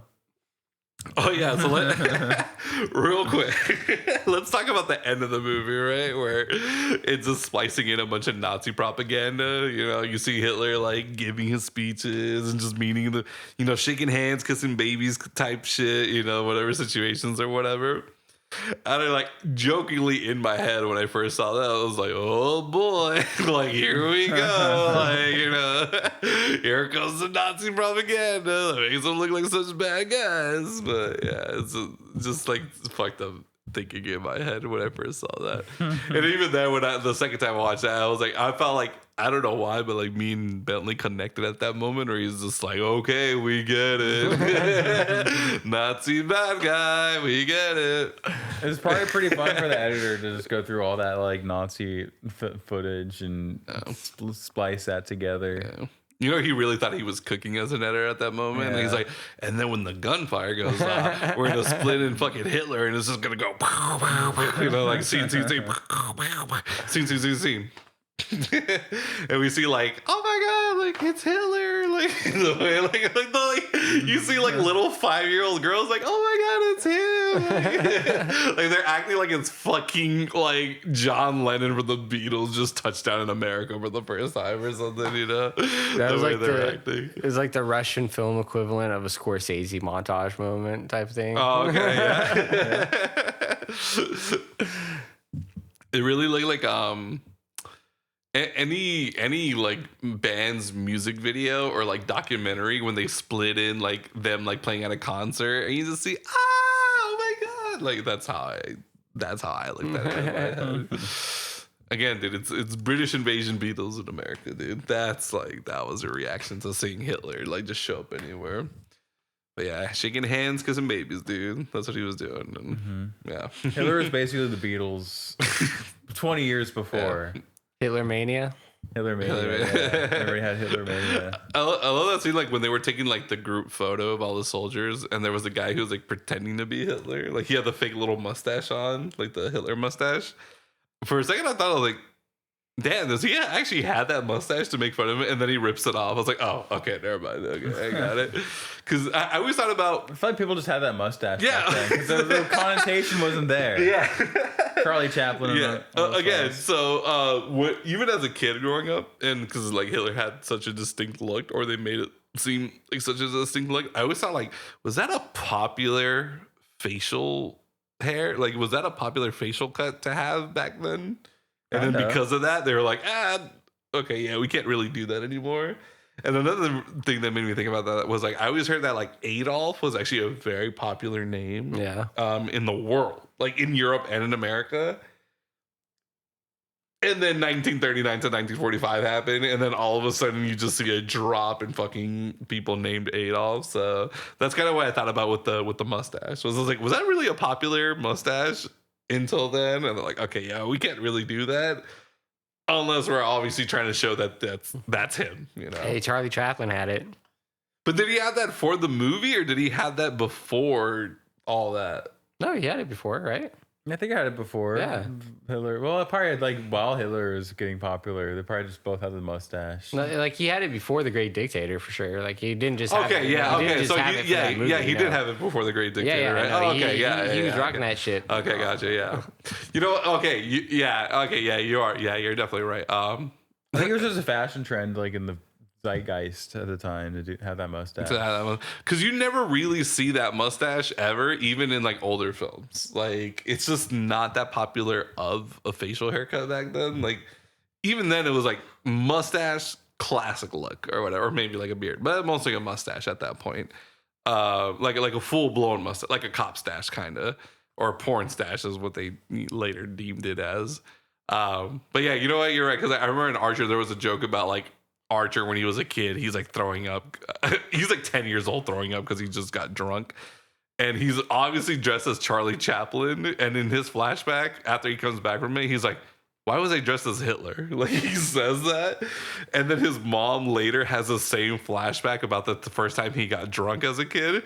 And she's like, why was he dressed as Hitler? Yeah. So, yeah, again, I just always wonder, like, was that really a popular look? And then Hitler happened, and they're like, okay, yeah, we can't really be rocking this mustache anymore. We can't be naming our kids Adolf anymore. Or Hitler. Michael Jordan tried to bring it back, bro. He did try. He did try to bring it back. Yeah, got pretty close. Doing a good job. And then they kicked him out of the NBA, and he had to go to the MLB for that. Yeah. That's the story, and I'm sticking to it. It's really not helping the whole Jews don't run the world. You know, it's so funny. I forget sometimes that Jordan tried to do the Hitler mustache thing, but I was in one of my favorite shows. They make a joke about that where they're like, hey, do you want to? Because it's based in Chicago. They're like, hey, do you want to go to the Michael Jordan statue? Draw a mustache on him. Draw a Hitler mustache so he looks like present day Michael Jordan. It's one of the jokes, and I always fucking think about that. And that's how I actually remember that he fucking tried to rock a Hitler mustache for a while. I remember there was a Key and Peele sketch where Michael Key had a Hitler stash, and then Jordan Peele's like, like, what the fuck are you doing, man? Like that, like Hitler, bro, you can't do that shit anymore. And he's like, no, man, Charlie Chaplin did it. Like he was rocking that shit. And what about Michael Jordan, man? Yeah. Dude, I wonder what I'm gonna have to look this up, but now I'm wondering, because every facial hairstyle has a name. What was that called before we just deemed it the Hitler? You know, I think it's called the Chaplin. It was called the Chaplin. Like that's what it's referenced. That's what I see it referenced as now. Now it's like the Chaplin or the Hitler.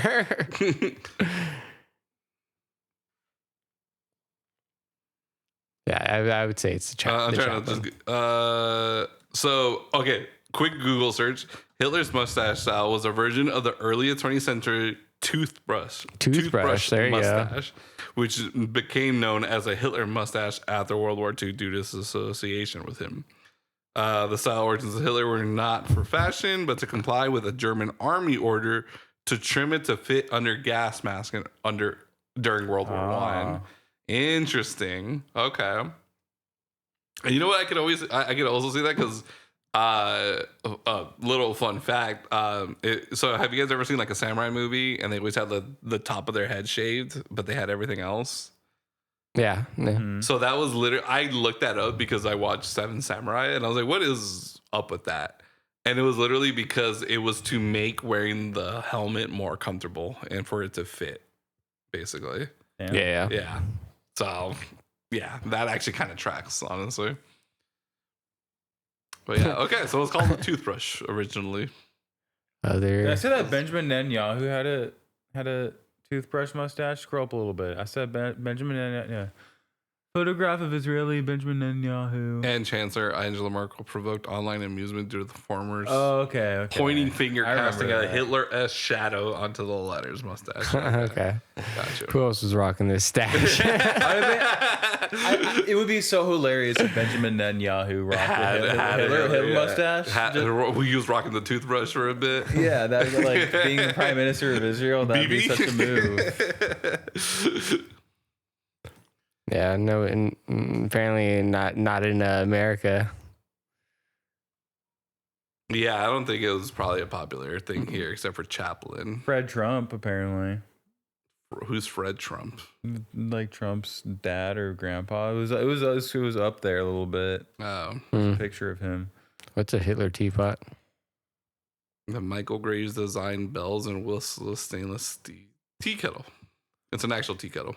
It just looked like his Hitler mustache like thing. I don't think so. It attracted attention due to his perceived resemblance to the Nazi German. Yeah, it looked like. Wait, no. Actually, go to it. They're like, wait, how do you Michael Graves design bells and whistle stainless steel kettle? Like, look that up to see what it actually looks like. Or you just because it says it resembles Hitler. It doesn't resemble. It's like, Yeah, that one. Yeah. Oh. That'll go in the pod.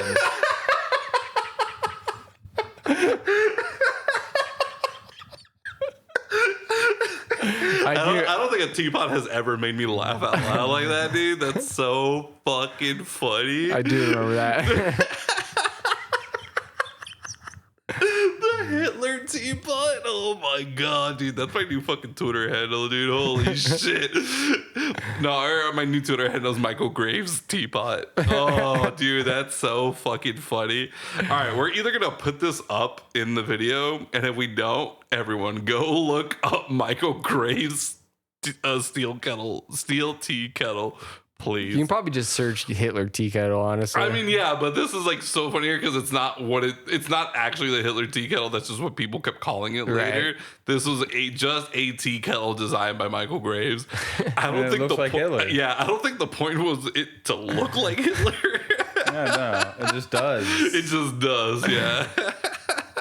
And there's funny. so many like points to it that make it look like Hitler. It has like the hair swoop, it has the mustache, it has like the Z Kyle. But weirdly enough, has, it like, also all these makes things. sense. Like the tea kettle, it needs that little spout to actually pick up the top lid, and then the handle. It would make sense to not just have like a handle, just fully like one like thin line or one thin thing. Yeah, like you need the grip where you're you need a better grip, pour it exactly. from. So it's just one of those things that it coincidentally just makes so much sense for a tea kettle.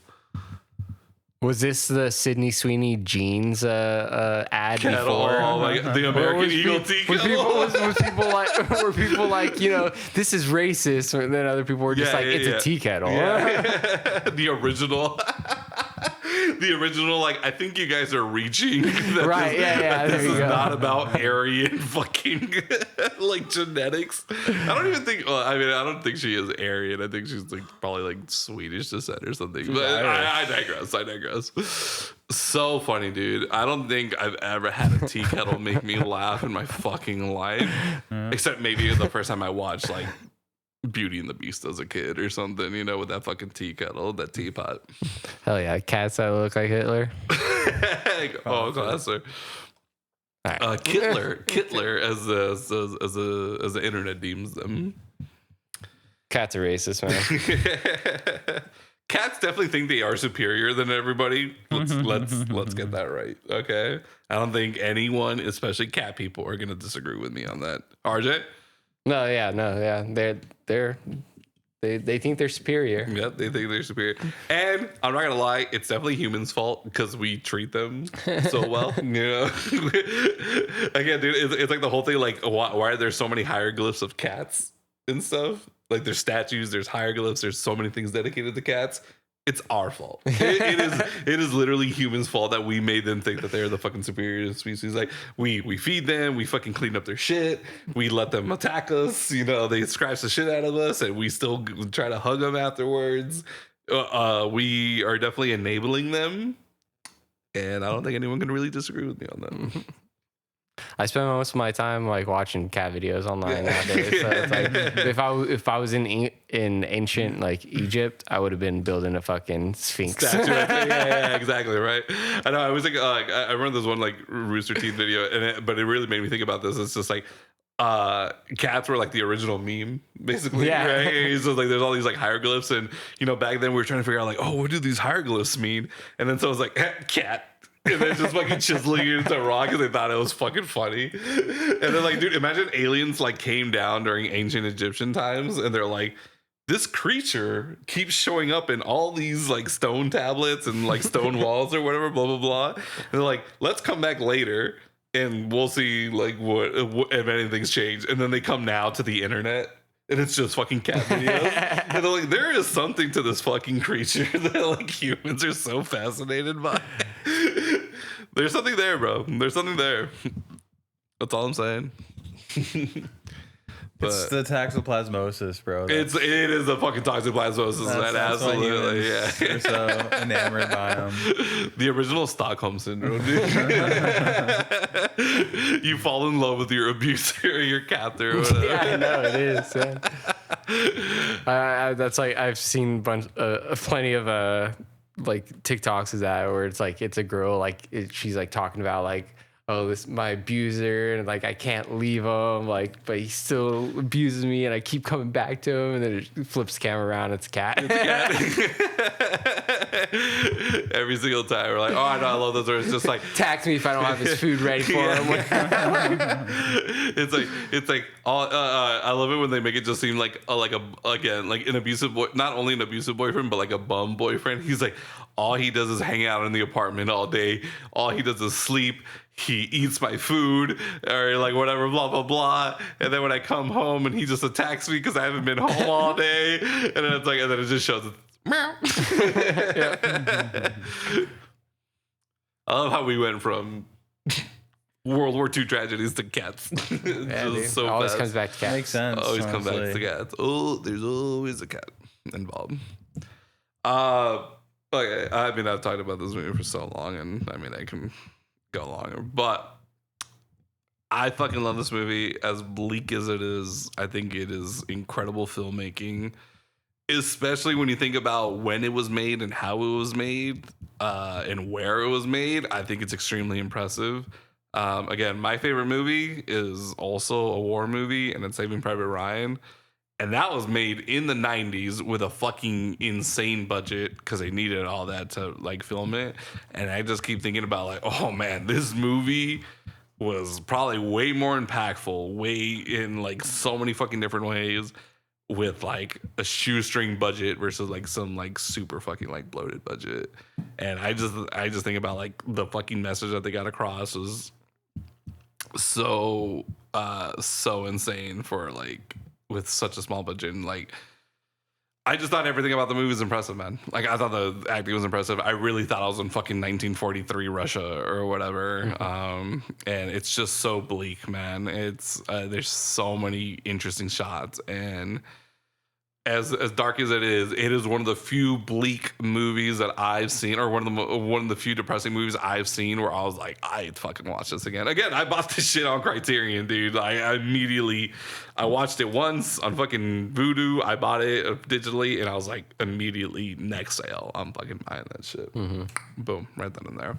So I love it. I think it's great. I think it's fucking fantastic. It's so dark. It's so well done. I don't really have any complaints about it. I can kind of see like how in the beginning it takes a little bit like to really get things going, but I think there needs to be so much exposition building to really show like how bad shit was back then, and like why they need to show that they're really like Russians were fighting on a fucking shoestring budget. And I thought all of that was represented really well. But yeah, I honestly don't really have any complaints about this movie. It's so fucking dark, man. But it fucking sticks with you. And I remember like it was one of those movies where I watched it and I couldn't stop thinking about it for like 2 weeks after that, probably. And the worst part of it was because I don't know anyone who's seen this movie, I had no one to talk to about this, bro.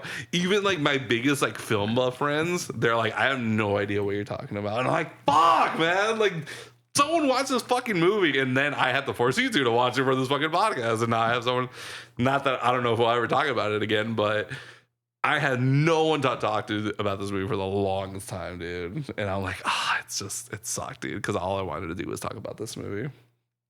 That's all I want. I get it, man.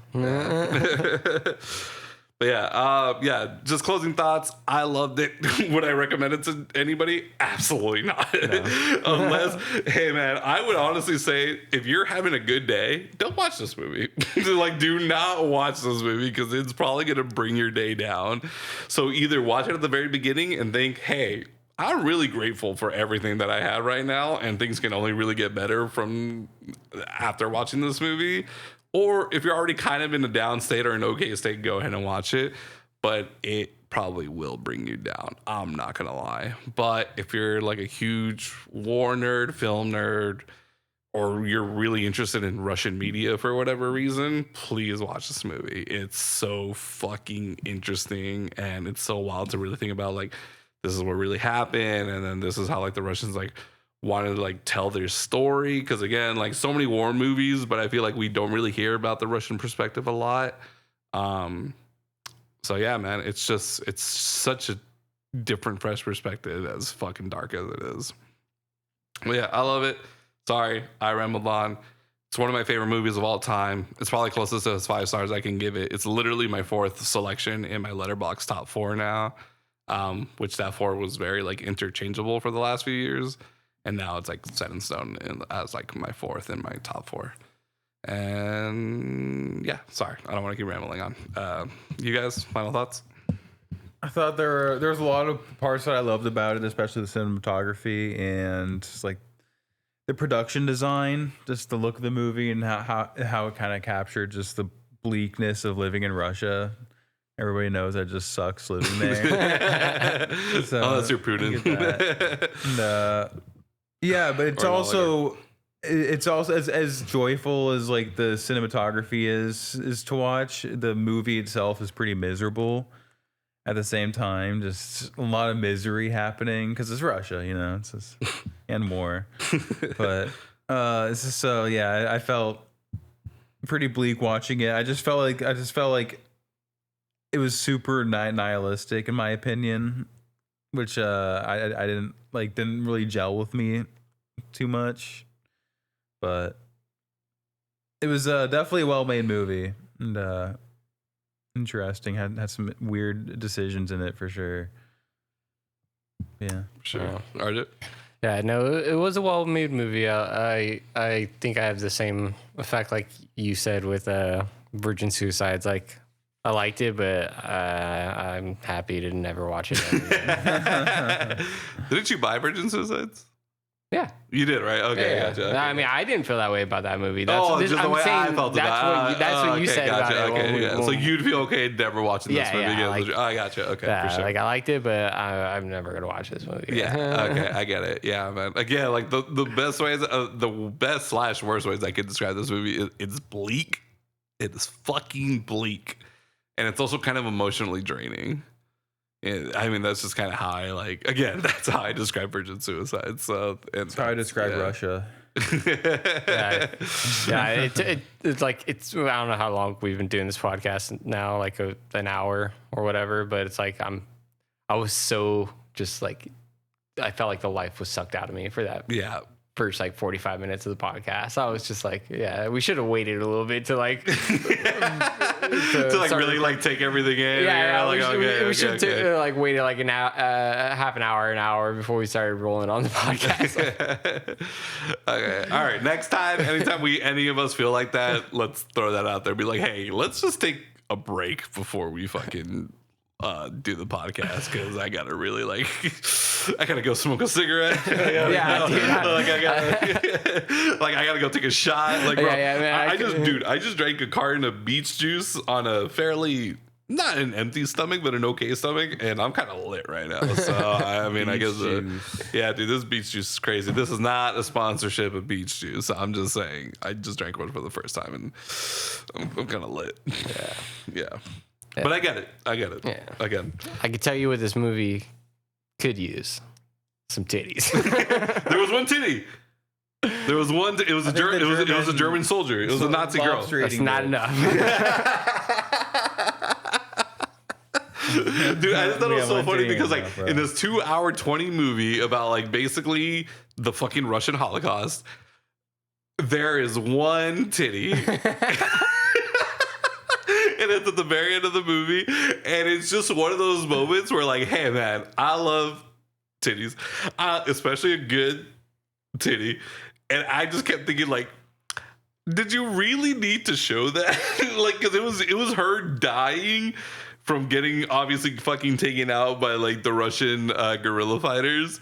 It's her and some dude dying just like on this next to this like car or whatever, and her titty is just out, and I'm like, you could have easily not shown that, and I would have been like, not even thought about it. I'd be like, no, at no point would I have been like, if her shirt was buttoned and you didn't see anything, I would not have been like, that would have been a really good time to show titty. Like, that's all I'm saying, dude. You just had to slip one in there, bro.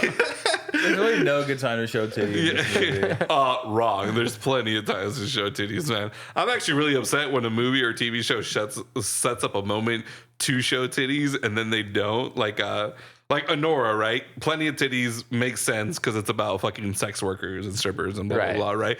But I know there's that movie Hustlers, or like J-Lo and then the girl from Fresh Off the Boat, about strippers who start like robbing rich people, and I know for a fact that J-Lo or the Asian girl do not pop a single titty that entire fucking time. I don't think Julia Roberts fucking pops a titty when she plays a prostitute. All I'm saying, if you're gonna fucking set it up, do it. All right. That's all I'm saying. But yeah, even I'm like, I don't think you need to show that titty at that moment. Or maybe just show more of him. Give us both titties. I just one. Yeah. All I will say, I mean, she was a German broad, pretty stacked. It's like one nice. You see one titty, but it was pretty nice. I don't know why, but that made me think of wait, Bentley, have you ever seen Saving Silverman? No. No, you never saw. I know RJ, you've seen it. I love when they're like trying to dig up like the dead chick or whatever to fake the girl's death, and Jack Black's like, "Whoa!" and they're like, "Whoa, what's going on?" And he's like, "This dead chick's pretty stacked." That's immediately what I thought when I saw the fucking dead Nazi broad. Whoa. Great movie, by the way. Saving Silverman, underrated movie. I thank Comedy Central for fucking showing that movie all the time. I don't think I've ever would have seen it if Comedy Central didn't play that movie to death. Yeah. All I'm saying. That's a great movie. I love Saving Silverman. Yeah, same. If you're a Neil Diamond fan, go watch Saving Silverman.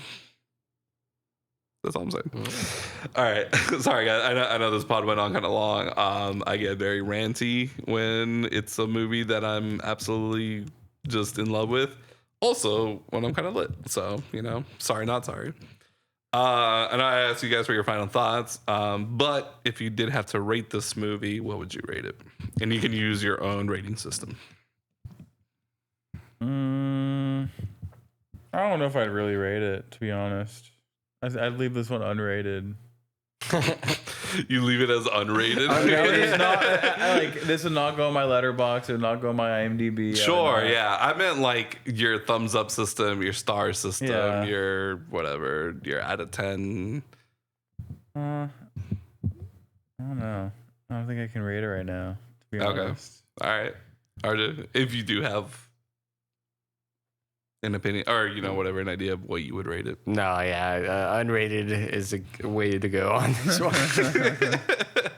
Because I didn't like it, but also did kind of like it. That's the thing. I would give it a thumbs up and a thumbs down at the same time. That is sort of how I feel about it. I feel like I mean, and I could be wrong. You could obviously be like, no, that's not it. It's just you're there's so many great things that were going for it. When it came to the cinematography and the effect, the visual, or whatever, the story, blah blah blah. Not the story.